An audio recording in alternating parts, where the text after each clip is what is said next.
Assalamualaikum warahmatullahi wabarakatuh. Selamat pagi anak-anak semuanya. Bagaimana kabar kalian semua? Alhamdulillah, semua baik ya. Oke, sebelum kita memulai pembelajaran pada pagi hari ini, alangkah baiknya kita berdoa terlebih dahulu. Berdoa dimulai. Selesai?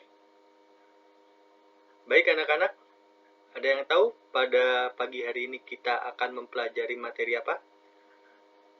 Nggak ada yang tahu? Walah, belum dibaca ya materinya?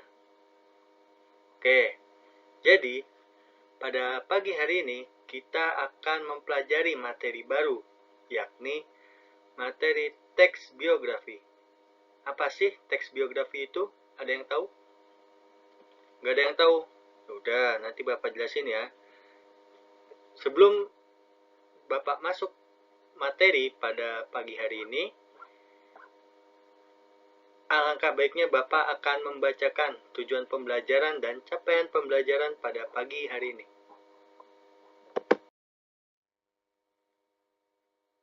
Tujuan pembelajaran pada pagi hari ini, peserta didik mampu menilai hal yang dapat diteladani dari teks biografi.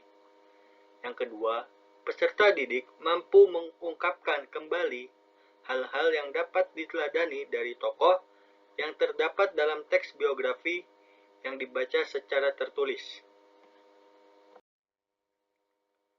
Capaian pembelajarannya, peserta didik mampu mengambil pembelajaran dari tokoh yang ada dalam teks biografi yang dibaca dan didengar. Selanjutnya, ada gambar perempuan yang ada di atas. Ada yang tahu anak-anak itu gambar siapa? Yang tahu angkat tangan. Ya, benar sekali.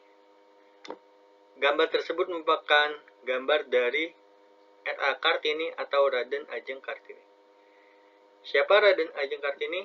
Merupakan tokoh wanita yang ada di Indonesia. Tokoh yang memperjuangkan hak wanita yang ada di Indonesia. Dari mana R.A. Kartini berasal? R.A. Kartini berasal dari daerah Jepara. Selanjutnya, kita masuk ke materi. Teks biografi. Biografi berasal dari bahasa Yunani, yaitu kata bios yang bermakna hidup dan kata grapein yang artinya tulis. Dari sini kita bisa mengambil kesimpulan bahwasanya teks biografi merupakan sebuah teks atau tulisan yang membahas kehidupan seseorang. Kehidupan tersebut tentunya bisa diambil hikmah, bisa diambil pembelajaran bagi kehidupan kita. Selanjutnya, struktur teks biografi. Struktur teks biografi terbagi menjadi 3, yaitu yang pertama orientasi, yang kedua masalah atau peristiwa penting, yang ketiga reorientasi. Penjelasannya, orientasi merupakan struktur bagian awal dari teks biografi. Bagian ini mencakup pengenalan tokoh dan latar belakang kisah atau peristiwa yang akan diceritakan pada bagian selanjutnya. Seperti misalnya contoh, nama beliau siapa, lahirnya di mana, bagaimana pendidikannya, latar belakang keluarganya, masyarakatnya seperti apa. Contohnya seperti itu ya, anak-anak. Nah, selanjutnya yang kedua, masalah atau peristiwa penting. Peristiwa penting ini biasanya berkaitan dengan masalah-masalah yang dihadapi oleh tokoh dalam meraih mimpi dan cita-citanya serta pemecahan masalah yang dilakukan oleh tokoh tersebut sampai ia berhasil menggapai mimpi dan cita-citanya tersebut. Seperti misalnya dalam suatu kasus, dia kecelakaan. Nah, bagaimana dia menyelesaikan masalah tersebut? Dia berobat atau apa selain sebagai macamnya.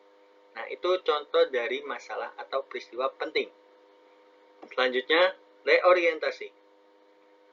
Reorientasi pada bagian ini, penulis akan menyampaikan komentar yang bersifat evaluatif atau pernyataan kesimpulan mengenai rangkaian peristiwa yang sudah dikisahkan pada bagian sebelumnya. Reorientasi ini bersifat opsional, jadi boleh ada, boleh juga tidak ada, tidak masalah, tidak ada juga tidak apa-apa. Seperti misalnya contoh, Bapak A menyelesaikan kepemimpinannya dengan baik, dengan membangun ini, dan ini. Seperti itu ya contohnya. Selanjutnya, unsur-unsur teks biografi. Unsur-unsur teks biografi terbagi menjadi 5, yaitu yang pertama, cerita latar belakang keluarga tokoh, bagaimana latar belakang dari keluarga tokoh tersebut, entah itu dia latar belakangnya pendidikan, entah itu dia dari keluarga yang agamis, atau lain sebagainya. Yang kedua, latar belakang pendidikan tokoh. Jadi misalnya latar belakang pendidikannya itu dia keluarga yang berpendidikan tinggi atau berpendidikan rendah, seperti itu. Selanjutnya yang ketiga, masalah atau kesulitan yang dialami tokoh dan cara tokoh menghadapinya. Yang keempat, keistimewaan tokoh tersebut apa? Misalnya dia bisa mengatasi masalah tanpa emosi, seperti itu. Dan yang terakhir, yang kelima, keteladanan tokoh. Apa sih keteladanan yang bisa diambil dari tokoh tersebut, seperti itu. Lanjut. Bapak berikan contoh teks biografi R.A. Kartini. Bapak akan bacakan teks biografi tersebut. Raden Ajeng Kartini mempunyai nama lengkap R.A. Kartini mempunyai nama lengkap Raden Ajeng Kartini Jojo Hadiningrat. Ia lahir pada tanggal 21 April 1879 di Mayong, Jepara, Jawa Tengah.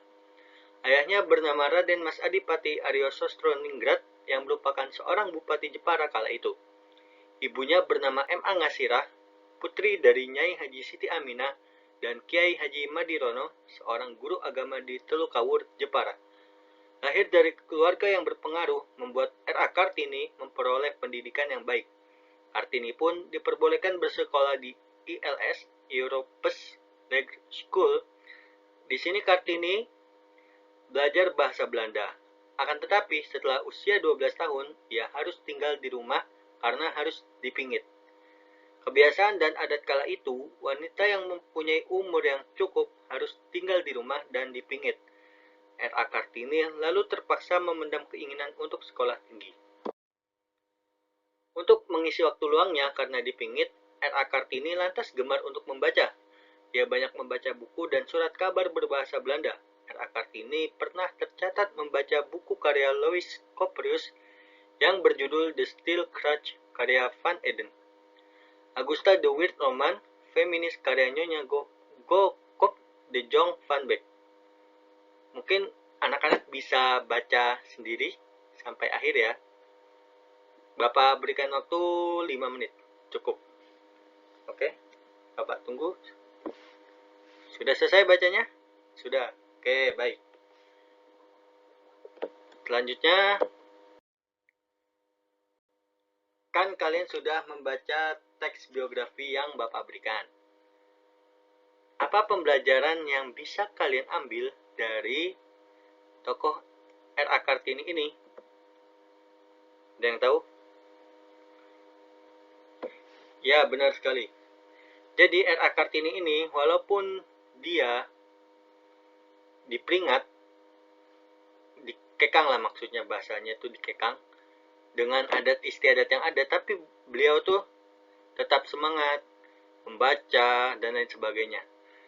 Beliau tuh ingin agar derajat wanita dan laki-laki itu setara. Misalnya laki-laki boleh kerja, perempuan juga harus boleh kerja. Laki-laki masak, perempuan juga harus masak, dan lain sebagainya. Intinya derajat laki-laki dan perempuan tuh sama. Seperti itu. Selanjutnya, Bapak akan membacakan rangkuman materi pada pagi hari ini. Kata biografi secara harfiah berakar dari bahasa Yunani, yaitu kata bios, yang bermakna hidup, dan kata graphein yang artinya tulis. Dengan kata lain, biografi adalah sebuah tulisan yang isinya memaparkan tentang kisah kehidupan seseorang yang ditulis oleh orang lain. Umumnya, biografi berisi tulisan yang memaparkan riwayat kehidupan seseorang berdasarkan fakta, data, dan peristiwa atau kejadian yang dialami. Struktur teks biografi terbagi menjadi 3, orientasi, masalah atau peristiwa atau kejadian penting, dan yang ketiga reorientasi. Selanjutnya unsur-unsur. Terdapat 5 unsur-unsur, yaitu yang pertama, cerita latar belakang keluarga tokoh, cerita latar belakang pendidikan tokoh, masalah atau kesulitan yang dialami tokoh dan cara tokoh menghadapinya, keistimewaannya dan keteladanan dari tokoh tersebut. Sebelum Bapak mengakhiri pembelajaran pada pagi hari ini, Bapak akan membagikan tugas. Tugasnya bersifat kelompok. Silakan kalian bagi menjadi 5 orang setiap kelompoknya dan cari teks biografi siapapun itu, bebas tokohnya. Mau dia tokoh nasional, tokoh Islam, tokoh politik, negarawan, bisnismen, artis, terserah kalian. Kemudian ambil hikmah atau pembelajaran dari tokoh tersebut. Kenapa kalian mengambil tokoh tersebut? Apa hikmah? Apa pembelajaran yang bisa kalian ambil dari tokoh tersebut? Tugas dikumpulkan pada pertemuan pekan depan. Ada yang ingin ditanyakan sebelum Bapak mengakhiri pembelajaran pada pagi hari ini? Tidak ada? Oke. Jika tidak ada yang ingin ditanyakan lagi, Bapak akan mengakhiri pembelajaran pada pagi hari ini dengan mengucapkan lafaz hamdalah, alhamdulillahirabbil alamin. Bapak akhiri. Wassalamualaikum warahmatullahi wabarakatuh.